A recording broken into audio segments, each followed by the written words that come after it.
오늘의 주요 뉴스입니다. 문재인 대통령이 5개 부처에 대한 쇄신 개각을 단행했습니다. 사회부총리 겸 교육부 장관엔 유은혜 민주당 의원이, 관심을 쏠렸던 국방부 장관엔 정경두 합참의장이 지명됐습니다.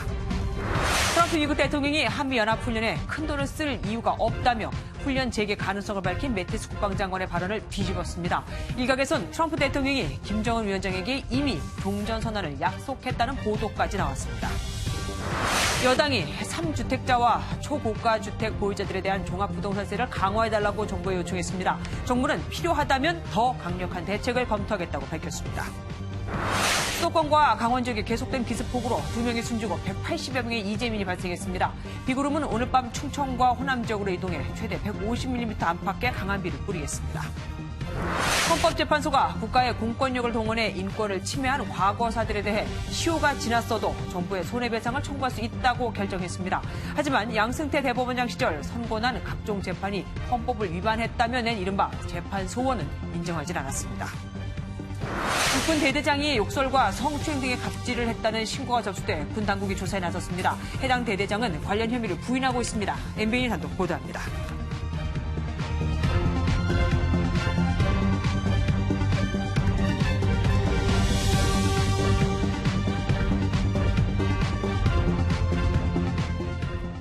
그동안 미뤄져 왔던 문재인 정부 2기 내각을 위한 개각이 발표됐습니다.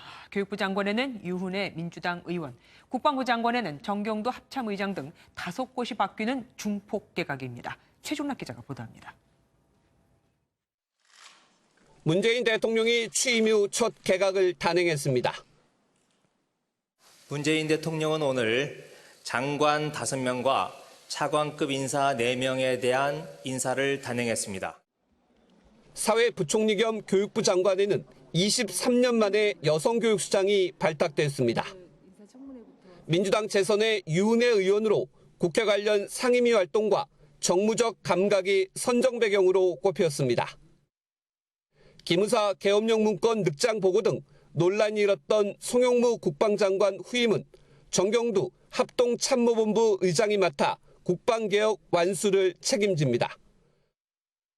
산업통상자원부 장관에는 산업정책 정통관료인 성윤모 특허청장, 고용노동부 장관에는 고용과 노동 분야에서 30년을 근무한 이재갑 근로복지공단 이사장, 여성가족부 장관에는 법조인 출신 민주당 재선의 진선미 의원이 지명됐습니다. 정재숙 문화재청장, 양양자 공무원 인재개발원장, 왕종홍 방위사업청장 등 4명의 차관급 인사도 이루어졌습니다. 특히 박근혜 정부 특별감찰관으로 우병우 전 청와대 민정수석과 대립해 물러났던 이석수 변호사가 국정원 기조실장에 임명되며 화려하게 부활했습니다. 이번 장관 교체는 정치인과 전문 관료를 전진 배치하면서 성과 중심의 쇄신 개각으로 풀이됩니다. 청와대는 후속 개각 가능성도 열어놨습니다. MBN 뉴스 최종락입니다. 이번 개각에서도 여당 의원 2명이 입각을 하며 내각의 3분의 1 이상을 여당 의원이 겸직을 하게 됐습니다. 야권은 보훈 인사, 자리 나눠먹기, 또 국면 전환용 인사라고 비판했습니다. 계속해서 서종표 기자가 전합니다. 파격적인 개각으로 평가받는 유은혜 신임 부총리 겸 교육부 장관 내정장. 지난 2002년 노무현 대통령 후보 시절 선거대책위원회 부위원장을 역임했고 대변인 등을 맡아 민주당의 입으로 활약했습니다. 제가 그동안에 6년 이상 교육상임위에서 활동하고 또 국정기획자문위원회 역할이나 이런 것들이 혹시 평가가 된 게 반영된 게 아닌가. 재선에 진선미 더불어민주당 의원도 여가부 장관에 내정되며 여당 여성 정치인만 2명이 입각하게 됐습니다. 새로운 문이 열려서 제가 참 많이 부담스럽고 되게 무거운 마음으로 사실. 이들이 모두 임명되면 18개 장관 가운데 7명이 현역 여당 의원으로 채워집니다. 야권은 대표적인 보훈 인사라며 맹공을 퍼부었습니다.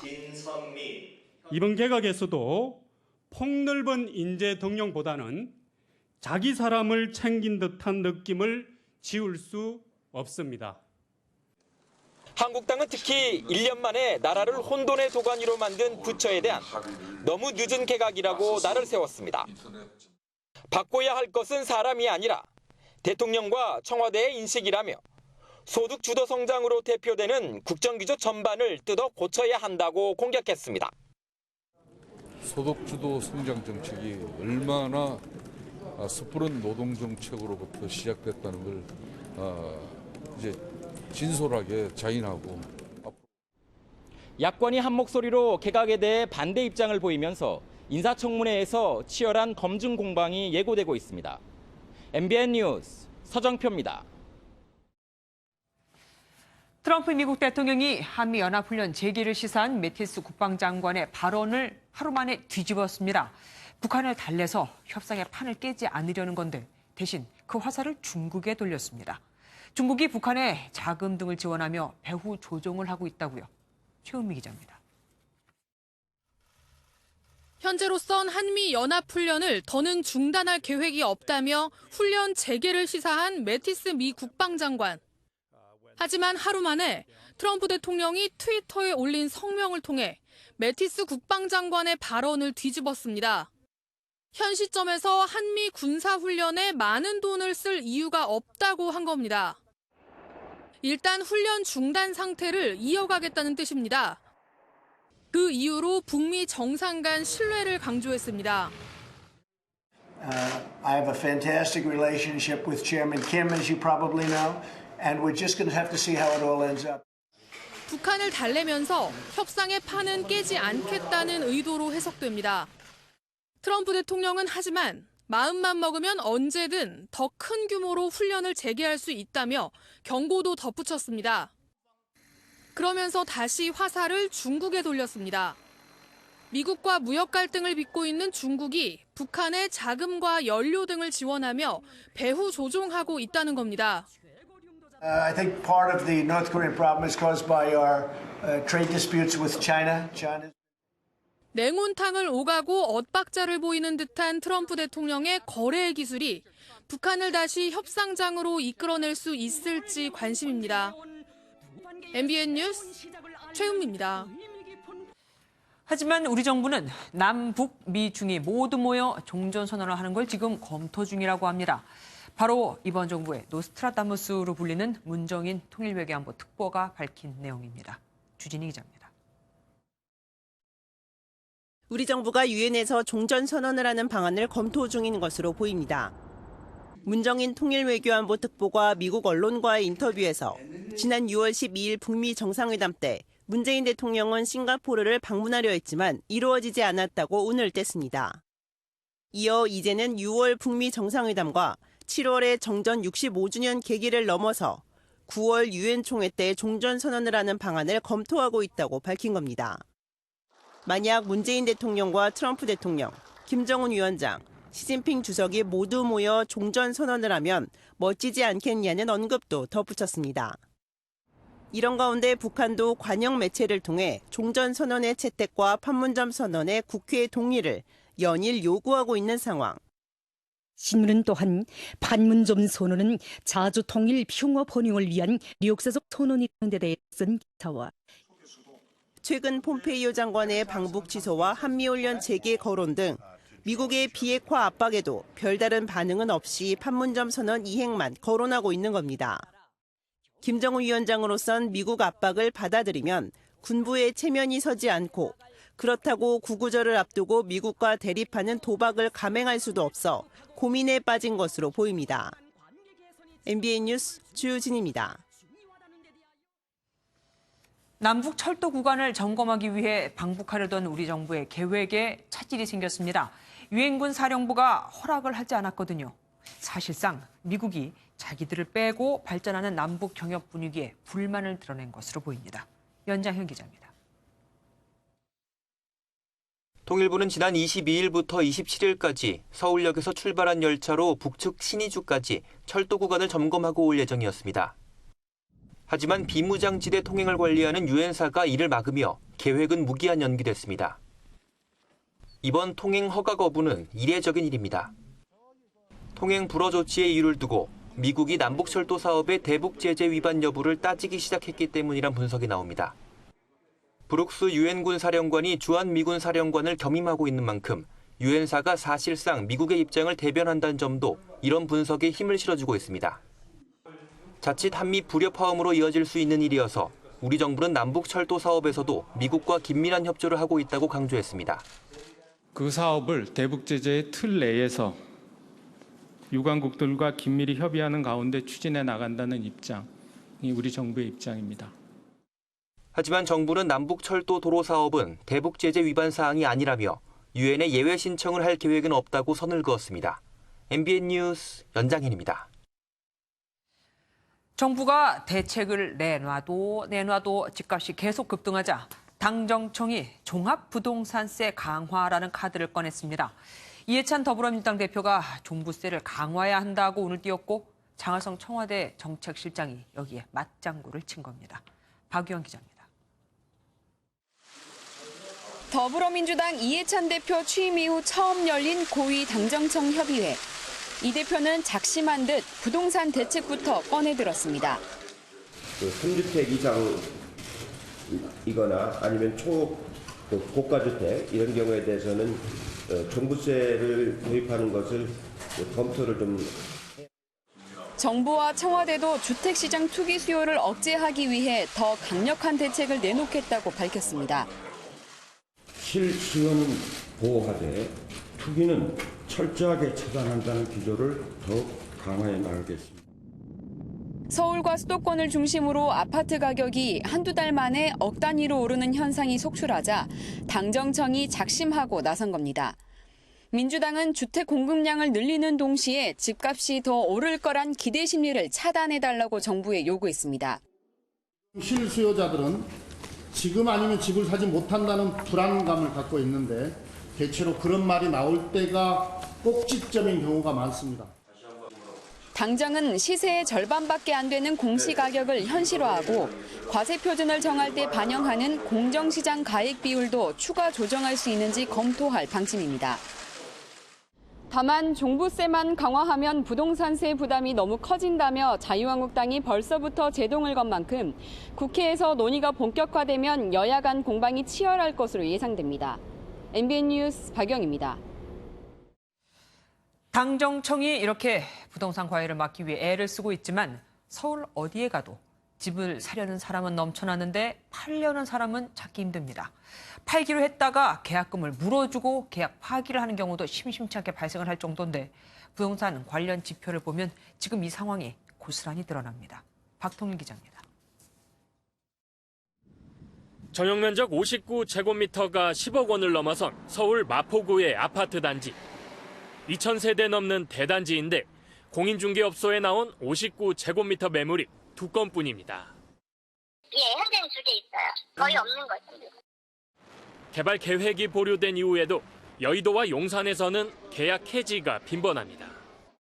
금액이 요즘같이 너무 널뛰기를 하고 계속 올라가게 되면은 계획 상환해도 남는다 그렇게 판단이 하는 경우가 파기가 되는 거고. 실제로 주택 매도자와 매수자 중 어느 쪽이 더 많은지를 알려주는 서울의 매수 우위 지수는 지난주 152.3을 기록했습니다. 기준점 100보다 높으면 매수자가 매도자보다 많다는 의미인데 2006년 11월 이후 12년 만에 최고 수준입니다. 이를 반영하듯 한국감정원이 분석한 서울 아파트 값은 지난주보다 0.45% 올라 6년 3개월 만에 최대치를 기록했습니다.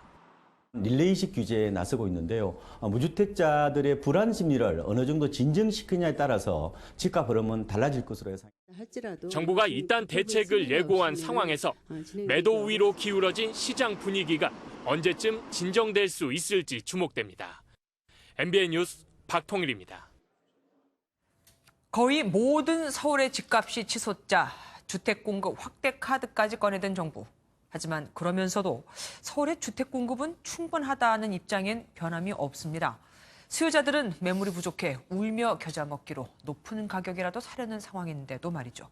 과연 그럼 정부의 말이 맞는 걸까요? 사실 확인해서 김지영 기자가 알아봤습니다. 적다고는 생각하는데 한 2, 3년의 폭에서 너무 갑작스럽게 오른 상태이기 때문에 적응하기 좀 어려워요. 서울 아파트 이런 데서 조그만 아파트라도 괜찮으니까 살고 싶은데 그런 거 구하는 것도 되게 어렵고. 서울에 집 한 채 마련하기 어렵다는 시민들의 하소연입니다. 그런데도 정부는 서울 주택 공급이 충분하다는 입장입니다. 서울 신규 주택 공급 통계를 보면 정부 말도 일리는 있습니다. 올해 서울 신규 주택 공급량은 7만 4천 가구, 수요보다 2만 가구가 많습니다. 앞으로 4년간 공급량이 평균 1만 5천 가구 더 많아 수급이 안정적이란 전망입니다. 그런데 왜 시장에선 공급이 부족하다는 목소리가 나오는 걸까요? 통계를 뜯어보면 답이 나옵니다. 정부가 말한 신규 주택에는 아파트 말고도 단독주택과 다세대 등 모든 주택이 포함되기 때문입니다. 전체 신규 주택에서 아파트 비중은 약 절반, 시장에서 수요자가 원하는 아파트 공급량이 뚝 떨어지는 겁니다. 아파트만 놓고 보면 당장 올해는 물론 앞으로 4년간 평균 2만 가구가 부족합니다. 여기에 서울로 몰려드는 투자자 등 통계에 잡히지 않는 잠재 수요까지 더해지면 피부로 느끼는 아파트 공급량은 훨씬 적어집니다. 실제로 올해 상반기 서울에서 거래된 아파트의 20%는 서울 이외의 지역 사람들이 매수했습니다. 취재 결과를 종합하면 서울 주택 공급은 충분하다는 정부의 주장은 반은 맞습니다. 하지만 실제 수요자가 원하는 집, 그러니까 아파트 공급은 절대적으로 부족한 만큼 좀 더 정교한 주택 정책이 필요해 보입니다. 사실 확인 김지영입니다. 문재인 대통령이 일자리를 주제로 민선 7기 17개 시도지사와 만났습니다. 무엇보다 지역이 주도하는 고용 창출을 강조했는데 부진한 고용 상황을 돌파해보려는 겁니다. 송주영 기자입니다. 문재인 대통령과 17개 시도지사 간담회는 오전 11시부터 약 120분 동안 열렸습니다. 지난 6.13 지방선거에서 여당이 압승해 원희룡 제주도지사와 권영진 대구시장, 이철우 경북도지사만 더불어민주당 출신이 아니었습니다. 우리는 소속 정당이 다를 수 있고 또 일하는 무대가 다를 수 있지만 대한민국을 함께 발전시켜 나가야 하는 고용지표가 계속 악화하자 소속 정당을 떠나 중앙과 지방정부가 함께하는 고용 창출 시스템을 구축하겠다는 의도로 기존에 정부가 기획해서 지자체로 내리는 방식을 바꾸겠다고 밝혔습니다. 일자리 사업을 지역이 기획하고 주도하고 정부는 평가 지원하는 상향식 또 소통적 방법으로 전환해 나가야 한다는 생각. 각 시도지사들도 구체적인 일자리 창출 목표나 지역 특성에 맞는 맞춤 전략 등을 밝히며 협력 의지를 드러냈습니다. 이 가운데 핵심 현안은 생활 SOC 등 7개의 의제로 채택됐고 실질적인 성과를 내기 위해 분기별 1회 만남을 정례화하기로 했습니다. 문 대통령도 제도적 지원과 재정적 뒷받침을 약속한 가운데 첫 간담회 특성상 구체적인 일자리 창출 목표와 재정 지원 규모 등은 확정하지 못했습니다. MBN 뉴스 송정입니다. 여야가 오늘 반드시 처리하겠다고 약속했던 인터넷 은행과 상가 임대법 같은 민생 규제 개혁 법안이 결국 국회의 문턱을 넘지 못했습니다. 여야도 여야지만 민주당 내에서도 이견을 좁히지 못했거든요. 안보람 기자가 보도합니다. 지난달 25일 여야 3당 원내대표가 작성한 합의문입니다. 첫 번째 항목에 규제혁신 관련법과 민생경제 관련법을 8월 임시회에서 처리한다는 내용이 담겼습니다. 하지만 약속은 지켜지지 않았습니다. 아침부터 여야 3당 원내대표와 정책위의장이 만나 합의점 찾기에 나섰지만 실패했습니다. 상임위별로 이 법안들에 대한 충분한 협의가 뒷받침되지 못해서 본회의 처리가 좀 어려워졌다는 것을. 쟁점이 된 법안은 은산분리 완화 논란을 일으켰던 인터넷 전문은행에 대한 규제 완화법과 소상공인들의 임대료 부담을 낮추기 위한 상가 임대차 보호법, 규제 프리존법 등입니다. 특히 인터넷은행법은 대주주 자격을 두고 대기업은 안 된다는 여당과 대기업도 허용하되 금융위원회에 자격 심사를 맡기자는 야당이 대립하고 있습니다. 더욱이 인터넷은행 규제 완화에 대한 민주당 내 이견도 여전합니다. 이제 당내에서 의견 수렴과 당론 결정 과정이 필요하죠. 그 절차는 거치겠습니다. 상가 임대차 보호법은 계약갱신 청구권을 5년에서 10년으로 연장하는 데 큰 틀의 합의를 봤습니다. 다만 자유한국당이 모든 법안을 묶어서 한꺼번에 처리하자고 요구해 본회의에는 올리지 못했습니다. 여야는 일단 쟁점이 없는 법안 34건을 우선 합의 처리했습니다. 철석같이 약속했던 민생, 규제개혁 법안은 또다시 9월 정기국회로 밀렸습니다. MBN 뉴스 안보라입니다. 한밤중 폭우에 서울, 경기, 강원 지역은 피해가 속출했습니다. 한 이재민은 자고 있었으면 죽었을 거라며 당시에 급박했던 상황을 전했습니다. 조경진 기자입니다. 집안 전체가 진흙과 흙탕물로 가득 찼습니다. 집길을 건져내 군데군데 쌓아놓고 젖은 옷까지는 대충 헹궈 널어뒀습니다. 시간당 40mm 이상의 기습적인 폭우에 계곡물까지 불어나면서 집 전체가 물에 잠겼습니다. 보고도 믿기지 않는 광경입니다. 뭐 쓰나미가 왔다 가는 거 있잖아. 뭐 일본 옛날에 쓰나미 그 벌써 다 망가졌으니까. 망연자실의 헛웃음까지 나옵니다. 안에 다 망가졌어 아주. 세탁기고 냉장고고 테레비고 뭐 다 들어놓고 뭐 엉망진창이 안에 물이 막 이렇게 차가지고 물건도 하나도 못 써요. 젖은 거를 다 지금 갖다 지금 내 차에다가 싣고 갖다 버려줘야지. 네. 트럭이 몇 대나 나오겠네요. 계속 지금 차가 왔다 갔다 해죠. 물건 다 실을 때까지. 간밤 서울, 경기, 강원 지역에 폭우가 쏟아지면서 곳곳이 물바다가 됐습니다. 주택가 골목길에 물이 가득 차고 도로 위 차들은 옴짝달싹 못하는 상황에 놓였습니다. 이재민이 200명 가까이 발생했고 급히 대피소가 꾸려졌습니다. 그러니까 물이 확 들어오니까 살아야 되니까 일단은 빨리 옷 입고 나가자고 그래가지고 자고 있었으면 죽었겠죠. 순식간에 들어왔으니까요.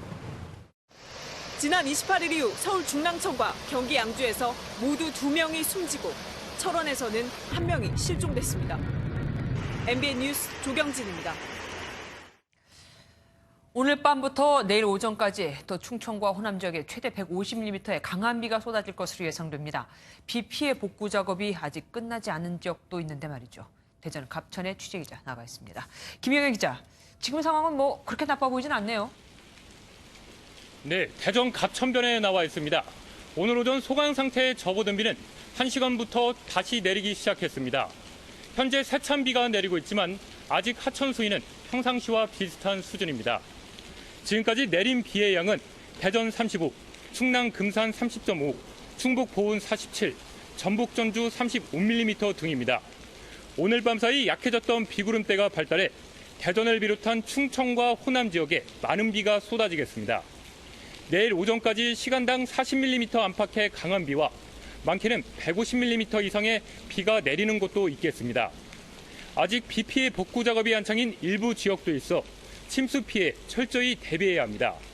집중호우가 이어져 지반이 많이 약해져 있는 만큼 산사태 피해도 없도록 주의해야 합니다. 지금까지 대전 갑천변에서 MBN 뉴스 김영현입니다. 어젯밤 서울 등 전국 곳곳엔 산사태 주의보와 경보가 발령됐습니다. 산사태가 나기 전에는 여러 징후가 있어서 이것만 알고 있어도 대피를 할 수 있다고 하는데요. 이정훈 기자가 알아봤습니다. 토사가 산비탈을 타고 무서운 속도로 밀려듭니다. 주택가 골목에선 흙탕물이 콸콸 흐르고 부러진 나무들이 아무렇게나 나뒹굽니다. 2011년 7월 서울 우면산 일대를 휩쓴 산사태입니다. 중부지방을 중심으로 폭우가 내렸던 어젯밤부터 오늘 아침까지 전국 40여 곳엔 산사태 주의보 또는 경보가 발령됐습니다. 종로구 등 서울 6개 지역도 예외가 아니었습니다. 서울 도심의 한 야산입니다. 성인들도 오르기 어려운 급한 비탈길을 곳곳에서 볼 수 있는데요. 산사태가 일어난다면 큰 피해가 생길 수 있습니다. 가장 큰 문제는 그동안 내렸던 많은 비로 산속 지반이 물을 잔뜩 머금고 있다는 점입니다.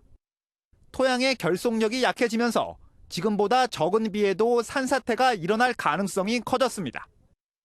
비가 그쳤는데도 산길에 전에 없던 작은 물길이 생겼거나 반대로 전에 있던 시냇물이 어디론가 쏠려 말라버렸다면 산사태를 의심해야 합니다.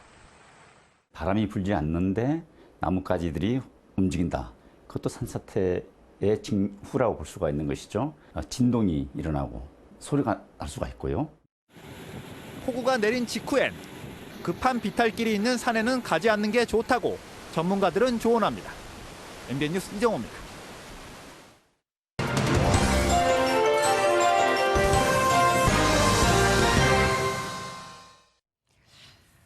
욕을 많이 먹어서 안 먹어도 배가 부릅니다.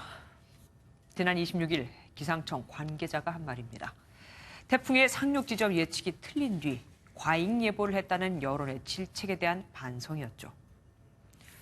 기상청의 헛발질은 그러나 그 뒤로도 반복됐습니다.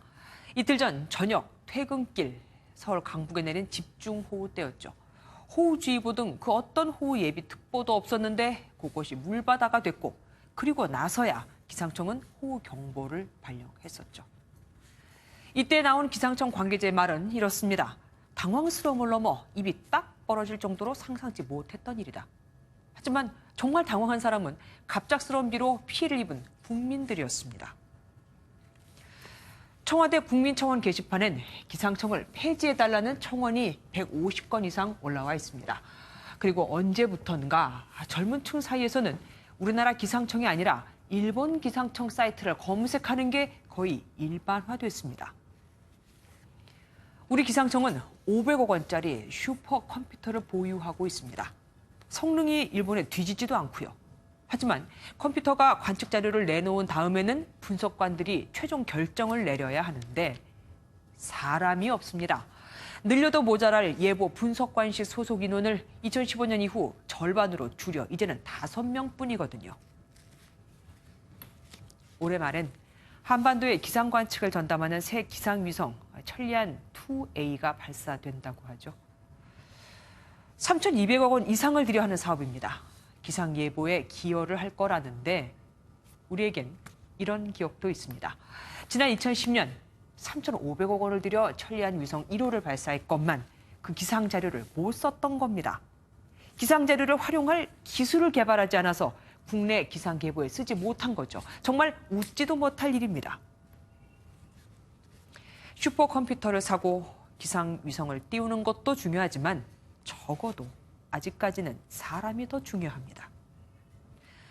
지난 27일 취임한 김종석 신임 청장은 국민들은 과거 우리가 경험하지 못한 것까지 예보하기를 원하기 때문에 그 욕망이 충족되지 않는 한 기상청이 받는 비난의 화살은 피할 수 없다고 말했습니다. 국민들이 날씨를 못 맞춘다고 무작정 기상청을 욕하는 게 아닙니다. 국민의 기대 수준이 높아졌다면 기상청의 예보 수준도 그만큼 높아져야 하는 겁니다. 그 방법은 기상청이 더 잘 알고 있을 테고요. 뉴스점이었습니다.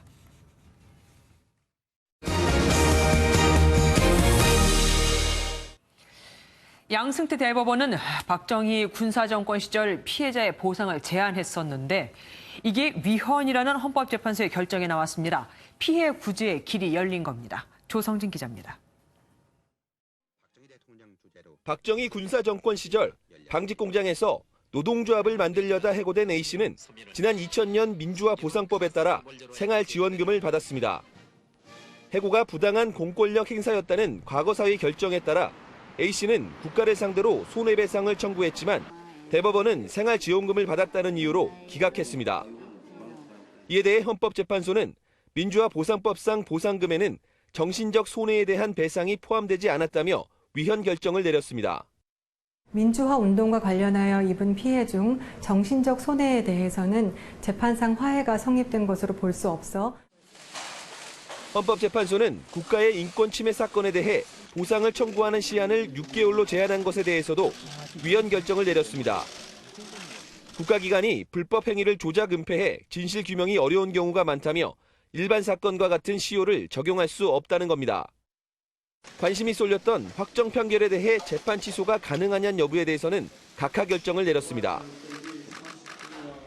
다시 말해 헌법재판소가 위헌으로 결정한 법령이 아닌 경우 대법원의 해석에 따른 판결을 그대로 존중해야 한다는 의미입니다. MBN 뉴스 조성진입니다. 육군 탄약부대 대대장이 부하장병에게 일명 갑질을 일삼은 혐의로 조사를 받고 있습니다. 해당 대대장은 보직 해임까지 됐지만 부대는 그런 일이 없었다고 우기고 있습니다. 권현봉 기자가 단독 보도합니다.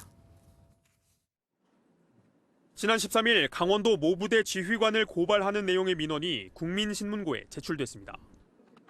지난해 말부터 부대를 맡은 대대장 배모 중령이 장병에게 과도한 폭언과 욕설을 일삼았다는 겁니다.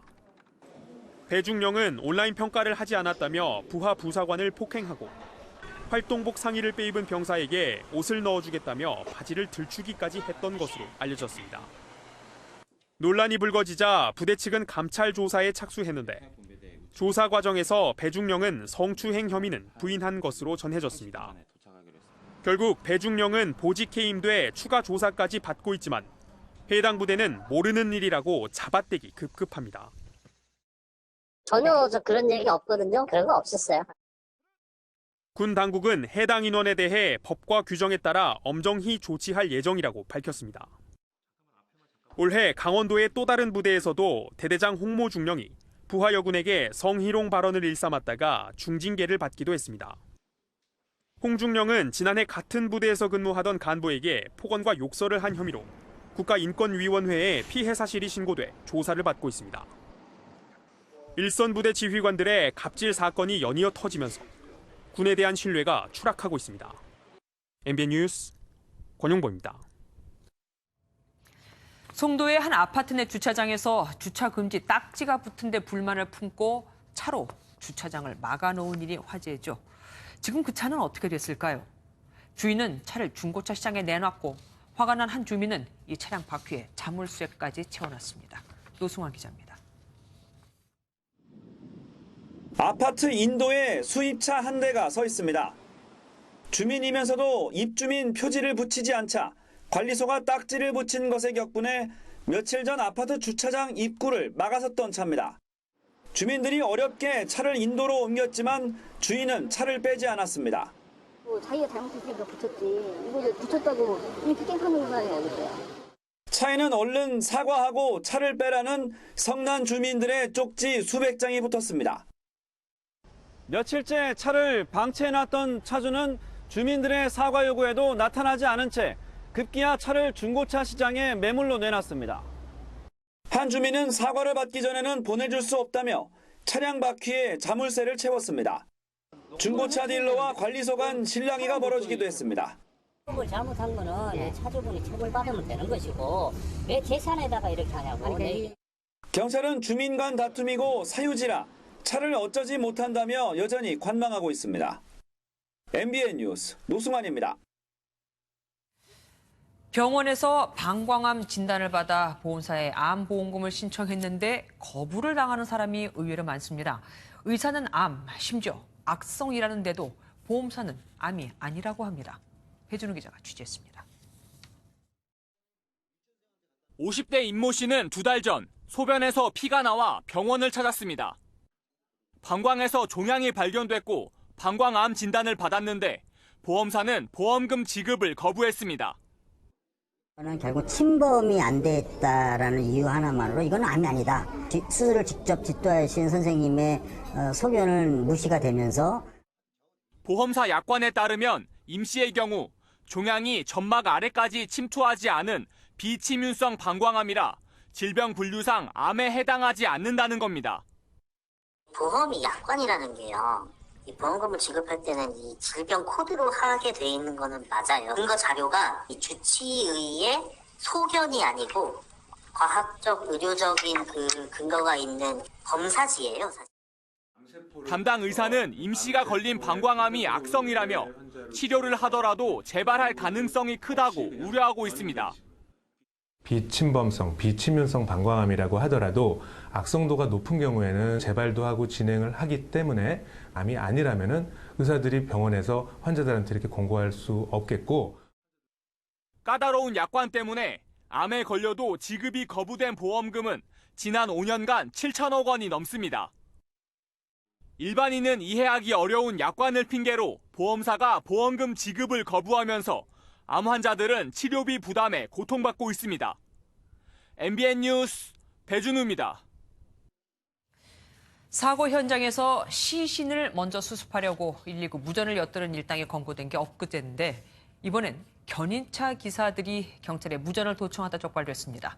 알아듣기 위해서 경찰의 무전 음호, 그러니까 이 암호까지 공부를 했다고 합니다. 강세훈 기자입니다. 경찰이 한 주택의 문을 열고 들이닥칩니다. 내부에는 무전기와 감청 장비가 가득합니다. 이 집 주인인 70대 정모 씨는 경찰의 무전 도청이 가능한 무전기를 견인차 기사들에게 팔았습니다. 견인차 기사들은 도로에 대기하고 있다가 경찰의 무전이 들리면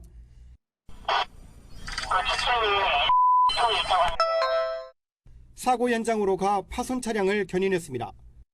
룰이 있기 때문에 먼저 도착한 사람이 그 일을 다 하는 거죠. 자동차 공업사는 사고 차량을 가져온 견인차 기사에게 돈을 지급했습니다. 수리비에 부품대를 뺀 30불 주는데 일이 워낙 없다 보니까. 견인차 기사들은 경찰이 보안을 위해 사용하는 무전 암호, 즉 음호를 의무경찰 출신 지인에게 배워서 외우기도 했습니다. 경찰의 무전이 뚫리는 데에는 그럴 만한 이유가 있습니다. 전북에서 사용하는 아날로그 VHF 방식은 주파수만 맞으면 도청이 가능한 형식입니다. 경찰은 견인차 기사 등 19명을 입건하고 수사를 확대하고 있습니다. MBN 뉴스 강세훈입니다. 숫자를 보는 오늘의 뉴스입니다. 올해 폭염에 폭우까지 계속되는 궂은 날씨로 물가가 뛰면서 추석 밥상이 벌써부터 걱정이죠. 정부가 가계 부담을 덜기 위해 한우와 과일 선물 세트를 전국 농협 매장 2천여 곳에서 시중가보다 최대 70% 정도 싸게 판매를 합니다. 수협 매장에서는 농산물을 15에서 40% 싸게 팔고 저렴한 멸치나 굴비 같은 선물 세트도 10만 개를 준비합니다. 지자체와 농협에서 운영하는 전국 직거래 장터 250여 곳에서도 지역 특산물이나 농축산물을 최대 40% 싸게 팔 예정입니다. 또 지난 설과 마찬가지로 다음 달 23일부터 25일까지 사흘 동안은 고속도로를 무료로 이용할 수도 있습니다. 추석 알뜰 정보를 잘 이용하면 그래도 기분 좋은 명절이 되는데 조금은 도움이 될 듯합니다. 한 스푼만 넣어도 찌개나 불고기 요리가 뚝딱 완성되는 간편 양념 소스 이용하는 분들 요즘 많죠. 그런데 말이 집밥 소스지 이 소스 1인분에 햄버거보다 훨씬 많은 나트륨이 들어있는 것도 있습니다. 그런데도 이를 표시할 의무는 아직 없고요. 민지숙 기자입니다. 주부 손조희 씨는 고기 반찬을 만들 때 간편 소스를 즐겨 이용합니다. 양념에만 물엿과 매실액 등 대여섯 가지 재료가 필요한데 이를 모두 담은 소스 하나면 뚝딱 요리가 완성되기 때문입니다. 집에 아기가 있으니까 바쁠 때 시간이 절약이 돼서 자주 해먹는 편이에요. 이렇게 간단히라도 집밥을 만들어 먹으려는 사람들이 늘면서 각종 찌개부터 일품 요리까지 수십 종류의 간편 소스가 나와 있습니다.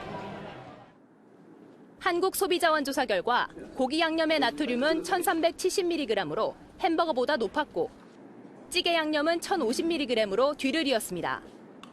모두 하루 권장 섭취량 2000mg의 절반을 훌쩍 넘는 나트륨이 들어있는 셈입니다. 소스류는 성분 표시 의무 대상에서 빠져 있어 나트륨 함량 표시가 제대로 안 돼 있는 게 문제입니다. 고혈압 약을 먹기 때문에 나트륨 그런 걸 잘 보고 사요, 저는. 근데 안 적혀 있으면은 고민되죠. 지나친 나트륨 섭취는 각종 질병의 원인이 되는 만큼 표시 의무화가 필요하다는 목소리가 높아지고 있습니다. MBN 뉴스 민지숙입니다. BMW 차량 결함 은폐 의혹을 수사 중인 경찰이 BMW 코리아의 사무실 등을 전격 압수수색했습니다. 차량 결함을 미리 알고도 이를 은폐했나를 알아보기 위해서 수사 착수 21일 만에 첫 강제 수사를 하는 겁니다. 임성재 기자입니다. 경찰이 BMW 코리아의 사무실과 서버를 전격 압수수색했습니다. 오늘 오전 9시 반부터 진행된 압수수색에는 30명의 수사관이 투입됐습니다. BMW 코리아는 이딴 화재가 발생한 차량의 결함을 미리 알고도 이를 은폐했다는 혐의를 받고 있습니다.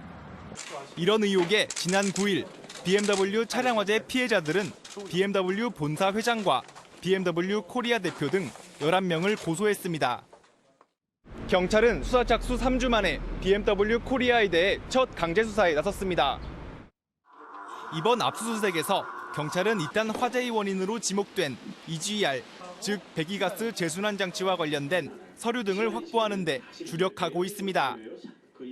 이를 위해 BMW 코리아가 독일 본사와 주고받은 이메일 내역, 기술 관련 서류 등을 확보할 것으로 예상됩니다.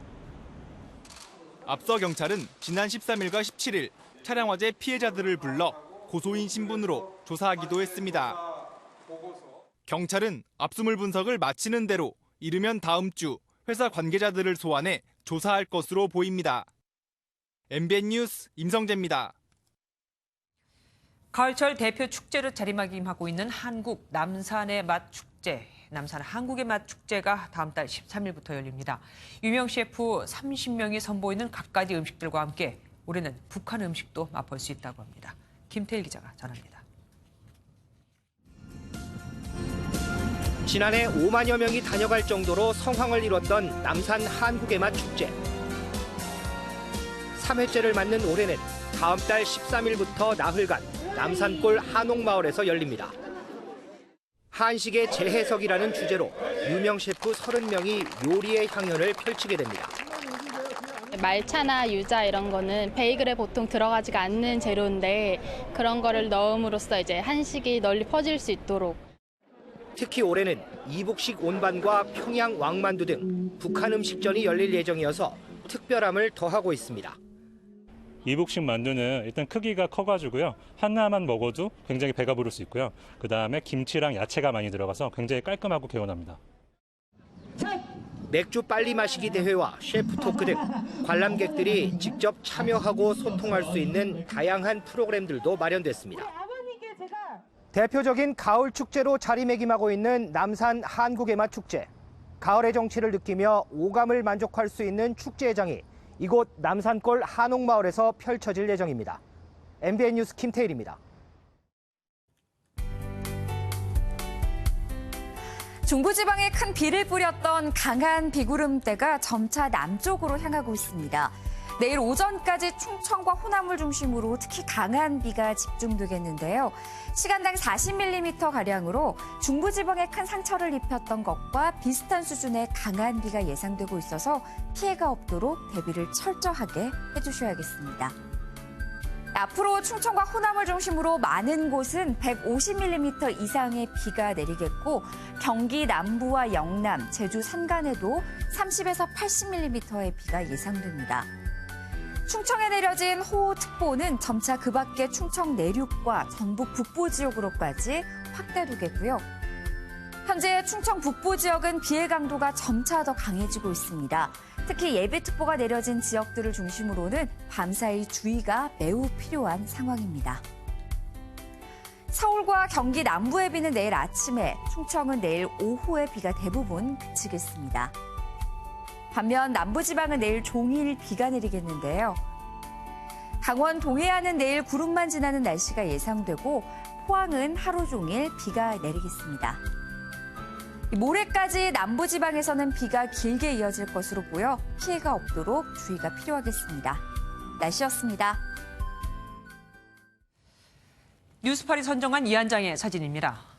스위스 최대 산별 노조의 웹사이트에 올라온 셀카 사진. 자세히 보니 이름과 월급 액수 그리고 직업이 적혀 있습니다.